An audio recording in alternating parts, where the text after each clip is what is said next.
నమస్కారం, welcome to one TV news. ముందుగా headlines. అభాగ్యులైన వికలాంగులకు చేయూతనిచ్చి ఇళ్ల స్థలాలు ఏర్పాటు చేయాలి. సిపిఐ బద్వేల్ పట్టణ కార్యదర్శి పెద్దుళ్లపల్లి బాలు డిమాండ్.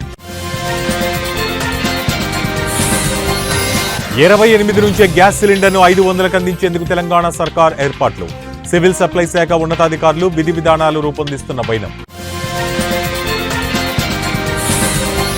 తెలంగాణలో మరో 3 రోజుల పాటు పెరగనున్న చలి తీవ్రత. హైదరాబాద్ వాతావరణ కేంద్రం వెల్లడి. బద్వేలు పట్టణంలోని దాదాపు 2000 మంది విభిన్న ప్రతిభావంతులు ఉన్నారని, వారికి ఇళ్ల స్థలాలు కేటాయించి 5 లక్షల రూపాయలతో పక్కా గృహాలు నిర్మించి ఇవ్వాలని ప్రభుత్వాన్ని వారు డిమాండ్ చేశారు. సిపిఐ పట్టణ సమితి ఆధ్వర్యంలో బద్వేలు పట్టణంలోని స్థానిక మున్సిపల్ కార్యాలయం పక్కనే ఉన్న ప్రభుత్వ స్థలాన్ని పరిశీలించారు. ఈ సందర్భంగా సిపిఐ బద్వేలు పట్టణ కార్యదర్శి పెద్దుళ్లపల్లి బాలు మాట్లాడుతూ, గత 4 సంవత్సరాలుగా వికలాంగుల కాలనీ ఏర్పాటు చేయాలని అధికారులు చుట్టూ తిరిగినప్పటికీ అధికారులు స్పందించలేదని ఆయన అన్నారు. ఆర్థిక స్థితిగతులను అధికారులు దృష్టిలో ఉంచుకొని వారికి 3 సెంట్ల ఇంటి స్థలాన్ని ఏర్పాటు చేసి పక్కా గృహాలు నిర్మించి ఇవ్వాలని ఆయన డిమాండ్ చేశారు. ఈ బద్వేలు పట్టణంలో ఉన్నటువంటి నిరుపేదలైనటువంటి వికలాంగులందరినీ దగ్గరికి తీసుకొని వారికి ప్రతి ఒక్కరికి 2 సెంట్ల ఇంటి స్థలాన్ని కేటాయించాలని, దాంతోపాటు పక్కా గృహాలు కూడా మంజూరు చేయాలని చెప్పి మేము ప్రభుత్వాన్ని డిమాండ్ చేస్తూ ఉన్నాం. అదేవిధంగా ఇక్కడ ఉన్నటువంటి ఈ స్థలం విలువైంది కాబట్టి దీని మీద కొంతమంది భూ కబ్జాదారుల కన్నుబడింది. కాబట్టి భూ కబ్జాదారులని కాపాడి వికలాంగులు ఏదైతే ఉన్నారో పాపం వికలాంగులకు కొండల మీద గుట్ల మీద ఇవ్వడం వల్ల వాళ్ళు కనీసం నడచలేనటువంటి స్థితిలో ఉన్నటువంటి వాళ్ళు కొండలు గుట్టలు ఎక్కేటువంటి పరిస్థితి లేదు. అధికారులు దీన్ని గమనించి దీన్ని గమనంలో పెట్టుకొని బద్వేలు పట్టణంలో ఉన్నటువంటి విభిన్నమైనటువంటి ప్రతిభావంతులకు అందరికీ కూడా ఇక్కడ ఇంటి స్థలాలు కేటాయించాలని చెప్పి సిపిఐ పార్టీగా డిమాండ్ చేస్తూ ఉన్నాం. లేని పక్షంలో ఈ ప్రభుత్వ స్థలంలో బద్వేలు పట్టణంలో ఉన్నటువంటి మొత్తం విభిన్న ప్రతిభావంతులందరినీ కూడా సేకరిస్తాం. వారందరితో భూ పోరాటం చేసి వారితో పాటు వారికి అండగా ఈ బద్వేలు పట్టణంలో ఉన్నటువంటి ముస్లిం మైనార్టీ పేద బడుగు బలహీన వర్గాలను తోడు చేసుకొని ఇక్కడ భూ పోరాటం చేసి కమ్యూనిస్ట్ పార్టీ ఆధ్వర్యంలో పంపిణీ చేస్తామని చెప్పి హెచ్చరిక చేస్తూ ఉన్నాం. అందుకని ఆర్డీఓ గారు గమనించాలి సార్, ఈ బద్వేలు పట్టణంలో ఉన్నటువంటి వికలాంగులకు అందరికీ కూడా దయచేసి మీరు వికలాంగుల కాలనీని ఏర్పాటు చేయాలని చెప్పి మీకు విన్నవించుకుంటా ఉన్నాం. లేని పక్షంలో రాబోయేటువంటి రోజుల్లో వికలాంగుల ద్వారా వికలాంగులకు మద్దతుగా భారత కమ్యూనిస్ట్ పార్టీ సిపిఐ పెద్ద ఎత్తున పోరాటాలు నిర్వహిస్తుందని చెప్పి హెచ్చరిక జారీ చేస్తా ఉన్నాం. స్థలాలు ఉన్నప్పటికీ కూడా కొండ తిప్పలకు జగనన్న కాలనీ పేరుతో చెప్పి వికలాంగులను మరియు అదేవిధంగా అర్హులైన వారందరినీ కొండ తిప్పలకు ఎక్కించేటువంటి పరిస్థితి కనపడతా ఉంది. కాబట్టి ఈ ప్రభుత్వం ఇప్పటికైనా గుర్తు తెచ్చుకొని ఈ బద్వేల్లో ఉన్నటువంటి వికలాంగులకు మరియు పేదలందరికీ సరైనటువంటి న్యాయం చేయాలని చెప్పి భారత కమ్యూనిస్ట్ పార్టీగా మేము డిమాండ్ చేస్తాను. లేని పక్షంలో బద్వేల్లో ఉన్నటువంటి 2000 మందిని వికలాంగులు పోగేసి రాబోయేటువంటి రోజుల్లోనే ఇక్కడ భూపోరాటం సిపిఐ పార్టీగా నిర్వహిస్తామని చెప్పి హెచ్చరిక జారీ చేస్తా ఉన్నాం. మహాలక్ష్మి పథకం కింద ఈ నెల 28 నుంచే గ్యాస్ సిలిండర్ను 500కు అందించేందుకు తెలంగాణ ప్రభుత్వం ఏర్పాట్లు చేస్తోంది.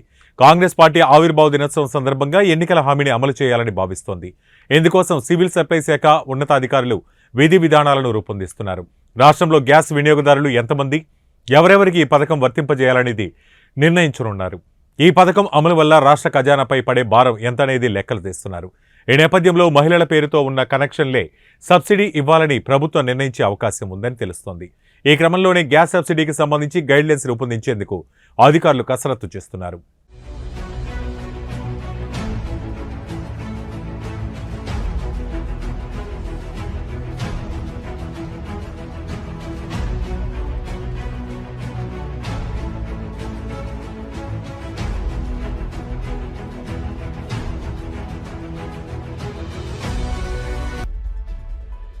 అసెంబ్లీలో పవర్ పాయింట్ ప్రజెంటేషన్ ద్వారా రాష్ట్ర ఆర్థిక పరిస్థితిని వివరించడంతో పాటు గత ప్రభుత్వం చేసిన అప్పుల గురించి సవివరంగా వివరించేందుకు కాంగ్రెస్ ప్రభుత్వం సిద్ధమవుతున్న నేపథ్యంలో ప్రతిపక్ష బీఆర్ఎస్ కూడా అందుకు రెడీ అవుతుంది. తమకు కూడా పవర్ పాయింట్ ప్రజెంటేషన్కు అవకాశం ఇవ్వాలని స్పీకర్ ప్రసాద్ కుమార్కు మాజీ మంత్రి సిద్దిపేట ఎమ్మెల్యే హరీష్ రావు విజ్ఞప్తి చేశారు. స్పీకర్ను కలిసిన ఆయన ఈ మేరకు వినతి పత్రం సమర్పించారు. నేటి అసెంబ్లీ సమావేశాల్లో ప్రభుత్వం ఆర్థిక, సాగునీటి, విద్యుత్ అంశాలపై పవర్ పాయింట్ ప్రజెంటేషన్ ఇవ్వనుంది. ఈ నేపథ్యంలో తమ వెర్షన్ కూడా వినిపించేందుకు అవకాశం ఇవ్వాలని హరీష్ రావు కోరారు. ఇప్పుడు గౌరవ ఉప ముఖ్యమంత్రి గారు బట్టి విక్రమార్క గారు 42 పేజీల బుక్ను మాకు ఇచ్చి 4 నిమిషాలు కాలేదు. కనీసం ఇది మేము చదవకుండానే ఈరోజు మమ్మల్ని మాట్లాడమంటున్నటువంటి పరిస్థితి. నిన్నటి నుంచి నేను మన అసెంబ్లీ సెక్రటరీ గారిని మీ ఆ కార్యాలయాన్ని కూడా ఈ సభలో నోటు మీరు ముందుగా ఇవ్వండి, అట్లీస్ట్ సభ్యులు ప్రిపేర్ అయ్యి రావడానికి ఉంటుందని చెప్తే ఈ నోటు ఈరోజు సభలో వారు లేచి మాట్లాడడం స్టార్ట్ అయిన తర్వాత మా చేతిలో పెట్టినారు. Then how a member can speak on this అధ్యక్ష? భవిష్యత్తులోనైనా నేను మీతో కోరేది ఒకటే, అట్లీస్ట్ ప్రభుత్వం టేబుల్ మీద పెట్టేటువంటి పేపర్ను ముందు రోజు సభ్యులకు ఇచ్చినట్టయితే సభ్యులు ప్రిపేర్ అయ్యి రావడానికి ఉంటుంది. రెండవది అధ్యక్ష మీతో ఒక సబ్మిషన్. మీరు ఈరోజు కూడా కొత్త సభ్యులు 57 మంది ఉన్నారు, వాళ్ళు కూడా చక్కగా నేర్చుకోవాలి, సహకరించాలన్నారు. తప్పకుండా మేము సహకరిస్తాం. కానీ మీరు కూడా దయచేసి సభ్యుల హక్కులను కూడా కాపాడాలి. ప్రొటెస్ట్ అనేది మెంబర్స్ యొక్క రైట్. ప్రభుత్వం ఇచ్చిన సమాధానంతో సభ్యులు సంతృప్తి పడినప్పుడు ప్రొటెస్ట్ చెప్పే హక్కు సభ్యులకు తప్పకుండా ఉంటుంది. చాలా ఏళ్ళుగా మీరు సభలో ఉన్నారు, మేము ఉన్నాం. ఎప్పుడైనా సభ్యులకు ప్రొటెస్ట్ మీద తప్పకుండా అవకాశం ఇస్తారు అధ్యక్ష. కానీ మొన్న మీరు దురదృష్టవశాత్తు ఇవ్వలేకపోయినారు. భవిష్యత్తులోనైనా సభ్యుల హక్కులు కాపాడాలని, సభను మరింత హుందాగా నడపాలని, దానికి మా పూర్తి సహకారం అందిస్తామని కూడా మీ ద్వారా తెలియజేస్తాం. అధ్యక్ష, ఇకపోతే సబ్జెక్టులోకి పోతే ఈరోజు మాట్లాడతారా? తెలంగాణలో మరో 3 రోజులు ఉష్ణోగ్రతలు పడిపోయి చలి తీవ్రత పెరుగుతుందని హైదరాబాద్ వాతావరణ కేంద్రం తెలిపింది. తెల్లవారుజాము నుంచే ప్రపంచవ్యాప్తంగా మంచు కురుస్తుండటంతో పొద్దెక్కిన సూర్యుడి జాడ కనిపించడం లేదు. చలికి భయపడి చిన్నారులు, వృద్ధులు బయటకు వచ్చేందుకు జంకుతున్నారు. పొగమంచు కారణంగా రహదారులపై వాహనాల రాకపోకలు నెమ్మదిగా సాగుతున్నాయి. ఆదిలాబాద్ జిల్లా నేరడిగొండలో నిన్న అత్యల్పంగా 12.3 డిగ్రీల ఉష్ణోగ్రత నమోదైంది. నిర్మల్ జిల్లా పెంబిలో 13.1, సిద్దిపేట జిల్లా కొండపాకలో 13.5, జగిత్యాల జిల్లా మల్లాపూర్లో 13.6, మంచిర్యాల జిల్లా జిన్నారంలో 13.9 డిగ్రీల ఉష్ణోగ్రతలు నమోదయ్యాయి. హైదరాబాద్లోనూ చలి వణికిస్తోంది. దీనికి తోడుగా వీస్తున్న చలిగాలులు మరింత కంగారెత్తిస్తున్నాయి. నగరంలో నిన్న 17.9 డిగ్రీల కనిష్ట ఉష్ణోగ్రత నమోదైంది.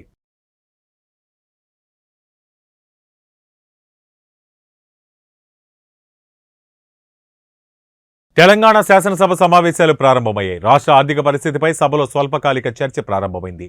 ఉప ముఖ్యమంత్రి బట్టి విక్రమార్క శ్వేతపత్రాన్ని విడుదల చేసి ప్రసంగించారు. 42 పేజీల శ్వేతపత్రాన్ని ప్రజలకు అందించారు. ప్రజలంతా అభివృద్ధి చెందాలని తెలంగాణ సాధించుకున్నాం. గత ప్రభుత్వం వనరులను సక్రమంగా ఉపయోగించలేదు. రోజువారీ ఖర్చులకు ఓడి ద్వారా డబ్బులు తెచ్చుకోవాల్సిన పరిస్థితి. ఇలాంటి పరిస్థితి రావడాన్ని నేను దురదృష్టంగా భావిస్తున్నాను. దశాబ్ద కాలంగా జరిగిన ఆర్థిక తప్పిదాలు ప్రజలకు తెలియాలి. ఆర్థిక సవాళ్లను బాధ్యతాయుతంగా అధిగమిస్తాం. సవాళ్లు అధిగమించే దిశలో శ్వేతపత్రం మొదటి అడుగు అని బట్టి అన్నారు. కన్న కళలన్నీ కూడా కళ్ళలుగానే మిగిలిపోయాయి. ఈరోజు ఆర్థిక పరిస్థితిని ఒకసారి చూస్తే చివరికి రోజువారీ ఖర్చులకు కూడా వేస్ అండ్ మీన్స్ ద్వారానో ఓడి ద్వారానో డబ్బులు తెచ్చుకొని పాలన చేసుకోవాల్సినటువంటి దుస్థితిలో ఈరోజు ఈ రాష్ట్ర పరిస్థితి ఉంది. ఇటువంటి దుస్థితి రావటం నిజంగా తెలంగాణ ప్రజల యొక్క ఆవేదనని, బాధని దురదృష్టంగా నేను భావిస్తా ఉన్నాను. అందుకే ఈ దశాబ్ద కాలంలో జరిగినటువంటి ఆర్థిక అరాచకత్వాన్ని, జరిగినటువంటి తప్పిదాలని రాష్ట్ర ప్రజలందరికీ తెలియపరచవలసినటువంటి బాధ్యత, అవసరం. ఈ తెలంగాణ ప్రజల కలలు, ఆశలు, కోరికలు తీర్చాలన్నటువంటి ఆలోచనతో, లక్ష్యంతో తెలంగాణ ఇచ్చినటువంటి కాంగ్రెస్ పార్టీగా మా అందరి ముందు ఉన్నటువంటి బాధ్యతగా మేము భావిస్తూ ఉన్నాం. అందుకోసమే ఈ రాష్ట్ర ప్రజల ఆకాంక్షలను, కోరికల్ని నెరవేర్చడం కోసం ఈరోజు రాష్ట్రంలో ఉన్నటువంటి ఆర్థిక పరిస్థితి ఏంటి, ఇక్కడి నుంచి మనం మొదలు పెడితే మన భవిష్యత్తుని నిర్మాణం చేసుకోవటం కోసం ఏ రకంగా అడుగులు వేయాలి, ఏ రకమైనటువంటి ఆలోచనలు చేసుకోవాలి అని ఈ పవిత్రమైనటువంటి శాసనసభలో వాస్తవ పరిస్థితులన్నింటినీ ఈ సభ దృష్టికి, సభ ద్వారా రాష్ట్ర ప్రజలకు కూడా తెలియజెప్పి ఇక్కడ నుంచి కొత్త జీవితాన్ని, మార్పును కోరుకుంటూ ఒక అద్భుతమైనటువంటి ప్రజలు ఇచ్చినటువంటి తీర్పుకి సహేతుకమైనటువంటి పాలన అందించాలన్నటువంటి ఆలోచనతోనే ఈరోజు ఈ శ్వేతపత్రాన్ని, రాష్ట్ర ఆర్థిక పరిస్థితులపైన ఉన్నటువంటి మొత్తం విషయాల్ని కూలంకషంగా శ్వేతపత్రం రూపేణ ఈ సభలో ప్రవేశపెడుతూ మీ ద్వారా గౌరవ శాసనసభ్యులందరినీ, ముఖ్యంగా ప్రతిపక్షాలకు సంబంధించినటువంటి శాసనసభ్యులను కానీ, ఈ సభలో రాష్ట్ర ప్రజల ఆకాంక్షలు నెరవేర్చాలనేటువంటి ఆలోచన కలిగిన ప్రతి సభ్యుడికి తెచ్చుకున్న తెలంగాణ రాష్ట్రం ఈ భారతదేశంలోని అద్భుతమైనటువంటి పురోగతి సాధించడం కోసం మనందరం ప్రయత్నం చేయాలని. కర్నూలు జిల్లా నందవరం మండలం నాగులదిన్నె దగ్గర 42 కోట్లతో నిర్మించిన 2 తెలుగు రాష్ట్రాలను కలిపే నాగులదిన్నె వంతెన రాష్ట్ర ఆర్థిక శాఖ మంత్రి బుగ్గన రాజేంద్రనాథ్ రెడ్డి, ఎమ్మెల్యే చెన్నకేశవరెడ్డి, తెలంగాణ రాష్ట్ర అలంపూర్ ఎమ్మెల్యే విజయుడు, జిల్లా జెడ్పీ చైర్మన్ పాపిరెడ్డి, జిల్లా కలెక్టర్ సృజన, సబ్ కలెక్టర్ అభిషేక్ కుమార్లు ప్రారంభించారు. అనంతరం మంత్రి బుగ్గన మాట్లాడుతూ తెలంగాణ ఆంధ్రప్రదేశ్ను కలిపే ఈ నాగులదిన్నె వంతెన 2009లో వచ్చిన వరదల్లో ఈ నాగులదిన్నె వంతెన కూలిపోవడంతో రాకపోకలు లేక ప్రజలు తీవ్ర ఇబ్బందులు పడ్డారని, ఆ తర్వాత అధికారంలోకి వచ్చిన వైసీపీ ప్రభుత్వం స్థానిక ఎమ్మెల్యే చెన్నకేశవరెడ్డి పట్టుదలతో ఈ వంతెన పనులు త్వరగా పూర్తి చేయడం జరిగిందన్నారు. 2009లో పాత బ్రిడ్జ్ తుంగభద్ర నది మీద వరదలు ముక్కుపోయిన తర్వాత 2011లో అప్పటి శాసనసభ్యులు చెన్నకేశవరెడ్డి గారు తన కృషితో మరి పట్టుదలతో ఈ బ్రిడ్జ్, కొత్త బ్రిడ్జ్ కట్టేదానికి శాంక్షన్ తెచ్చుకోవడం ప్రభుత్వం నుంచి. అప్పటి నుంచి దాదాపు 10 సంవత్సరాలు పట్టింది. ఎన్నో ఇబ్బందులు ఎదుర్కొన్నా కూడా, మధ్యలో కరోనా వచ్చినా కూడా పట్టు వదలకుండా ఎక్కడ ఎన్ని అడ్డంకులు వచ్చినా కూడా దాటుకొని పూర్తి చేయడం జరిగిందనమాట. అందులో ప్రధానమైన కృషి స్థానిక శాసనసభ్యులు చెన్నకేశవరెడ్డి గారు. అదేవిధంగా ఈ పక్కకు ఆ పక్కకు మన నదికి ఇరువైపులా, అంటే అటువైపు అలంపూరు, గద్వాల, అప్ టు హైదరాబాద్, ఇటువైపు మంత్రాలయం, చాలా ముఖ్యమైన కనెక్షన్ ఇదొకటి అక్కడ మంత్రాలయం దగ్గర. ఎందుకంటే పూర్వం నుంచి కూడా బంధుత్వాలు కానీ అటుపక్క నదికి అటుపక్క ఉన్న ప్రజలకు, ఇటుపక్క ఉన్న ప్రజలకు ఎన్నో సంబంధాలు ఉన్నాయి. వాళ్ళందరికీ కూడా ఇప్పుడు చాలా అనుకూలంగా ఉండబోతూ ఉంది. అటువైపు కూడా త్వరలోనే రోడ్డు మార్గం కొద్దిగా స్ట్రెంగ్తన్ చేయబోతూ ఉన్నారు. దానివల్ల ఎంతో ఉపయోగం కూడా రాబోతూ ఉంది. కాబట్టి ప్రజలందరికీ కూడా ప్రభుత్వం తరఫున, ప్రభుత్వంలో ఉన్న వివిధ పరిపాలన డిపార్ట్మెంట్ అందరూ కూడా ఎంతో కృషి చేయడం జరిగింది దీని పట్ల. ఎందుకంటే ఆ బ్రిడ్జ్ పోలుకుంటే హైట్ కానీ, దాని స్పాన్ కానీ, అదేవిధంగా వెడల్పు కానీ, ఇవన్నీ కూడా చాలా రాబోయే కాలానికి ట్రాఫిక్ అనుకూలంగా ఉండేట్టుగా కట్టడం కూడా జరిగింది. ఉరవకొండ నియోజకవర్గ వైఎస్ఆర్సీపీ సమన్వయకర్త మాజీ MLA Y Visweswara Reddy MLA Payyavula కేశవ్పై మండిపడ్డారు.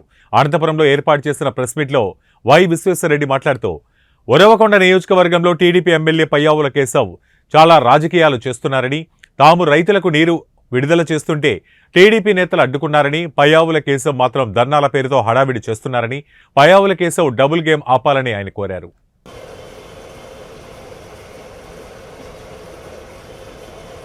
టీఎంసీల వరకు కూడా అంతకంటే ఎక్కువ కూడా నీళ్లు రావడం జరిగింది. కళలో కూడా మన జిల్లా ప్రజలు నదీ జలాల ద్వారా మనకు కేశవ్ వాళ్ళకు సంబంధించినటువంటి సర్పంచును, తెలుగుదేశం పార్టీకి సంబంధించిన 1-2 గ్రామాల వాళ్ళని రెచ్చగొట్టి నీళ్లు విడుదల చేయకుండా తీవ్రంగా అడ్డుపడడం జరిగింది. ఇది గ్రామాల మధ్య ఘర్షణ వాతావరణం రాకుండా అధికార పార్టీ అయినా కూడా మేమంతా కూడా సంయమనం పాటించడం జరిగింది. ఈ సందర్భంగానే పోనీ అదేమన్నా న్యాయంగా ఉందా అంటే, విడపనకలకు సంబంధించిన రైతులంతా కూడా 4 రోజులు వదులుకుంటాం నీళ్లు, 4 రోజుల తర్వాత మీకే వదులుదామన్నారు. ఇటువైపు వీళ్ళు ఎవరితో అయితే ధర్నా చేయిస్తున్నారో వాళ్ళ పార్టీ వాళ్ళతో ఆ గ్రామాల్లో నీళ్ళు ఇప్పుడు తడి అందింది వాళ్ళకు. ఇంకో 15-20 రోజులు నీళ్లు వాళ్ళ పంటలకి ఏమీ ఇబ్బందే లేదు, సమృద్ధిగా నీళ్లు కట్టుకున్నారు. అందుకని ఆ గ్రామాల రైతులు పెద్దగా స్పందించలా. తెలుగుదేశం పార్టీ కార్యకర్తలను ఉసిగొలిపి నీళ్ళు ఇవ్వకుండా అడ్డుపడినారు. ఇంతకంటే నీచం ఏమైనా ఉందా అని చెప్పి నేను అడుగుతా ఉన్నాను. కోట్లాది రూపాయలు రైతులు నష్టపోతున్నారు. వాళ్ళ ఆందోళన అర్థం చేసుకోకుండా, వాళ్ళ బాధను అర్థం చేసుకోకుండా నీటి విషయంలో రాజకీయం చేయడం ఏమిటని నేను అడుగుతా ఉన్నా. గతంలో కూడా నేను ఎమ్మెల్యేగా ఉన్నప్పుడు ఇట్లాంటి పరిస్థితి వచ్చింది.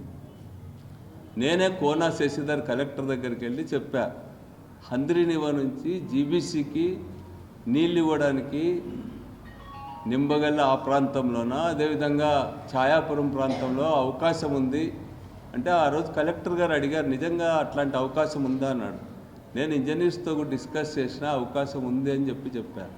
అది ప్రయత్నం చేయడం మేలు, రైతులకి లాభం జరుగుతుందనే విషయం కూడా చెప్పిన. అందరికి కూడా బిఎల్ఓలకు అందరికీ నోటీసులు ఇచ్చినావు, బిఎల్ఓల పైన చర్యలు తీసుకుంటామని నోటీసులు ఇచ్చినావు. ఎందుకు అడుగడుగునా అడ్డుపడతా ఉన్నావు? తప్పుడు ఓట్లు, దొంగ ఓట్లు కాపాడుకోవడానికి సర్వ విధాల ప్రయత్నం చేస్తూ ఉన్నాడు. మీ పార్టీ నుంచి బీజేపీ ముసుగేసుకొని బీజేపీకి పోయినటువంటి ఎంపీలతో పిటిషన్లు పెట్టిస్తూ ఉన్నావు ఎన్నికల కమిషన్. పదే నీకు ప్రజల రాజకీయం కట్టవు కాబట్టి నీ దొంగ ఓట్లు కాపాడుకోవడానికి నెల రోజుల్లో తీరిక లేకుండా దాంట్లో నిమగ్నమైపోయినావే, తప్పుడు మాటలన్నీ చెప్తా ఉన్నావే. నీకు రైతుల ప్రయోజనాలు పట్టినాయని చెప్పి నేను అడుగుతా ఉన్నా. నువ్వు ఎన్నిసార్లు గెలిచినావు అధికారులు కానీ ప్రభుత్వాన్ని కానీ ఒక శాసనసభ్యుడిగా? సలార్ సినిమా సందడి మొదలైంది. సలార్ సినిమాపై ఇప్పటికే భారీ అంచనాలు క్రియేట్ అయ్యాయి. ప్రశాంత్ నీల్ దర్శకత్వంలో తెరకెక్కుతున్న సలార్ హై వోల్టేజ్ యాక్షన్ ఎంటర్టైనర్గా ప్రేక్షకుల ముందుకు రానుంది. డిసెంబర్ 22న సలార్ సినిమాను గ్రాండ్గా ప్రపంచవ్యాప్తంగా విడుదల చేయనున్నారు. ఇక సలార్ సినిమాకు గుడ్ న్యూస్ తెలిపారు 2 రాష్ట్రాల ప్రభుత్వాలు. సలార్ టికెట్స్ రేట్లు పెంచుతూ ఆదేశాలు ఇచ్చాయి. ఇప్పటికే యూఎస్లో సలార్ అడ్వాన్స్ బుకింగ్తో రికార్డు క్రియేట్ చేసింది. తెలంగాణలో సింగిల్ స్క్రీన్పై 65 రూపాయలు, మల్టీప్లెక్స్లో 100 రూపాయలు పెంచారు. అలాగే ఏపీలో సింగిల్ స్క్రీన్పై 40 రూపాయలు పెంచుతూ 7 ప్రభుత్వాలు ఆదేశాలు జారీ చేశాయి.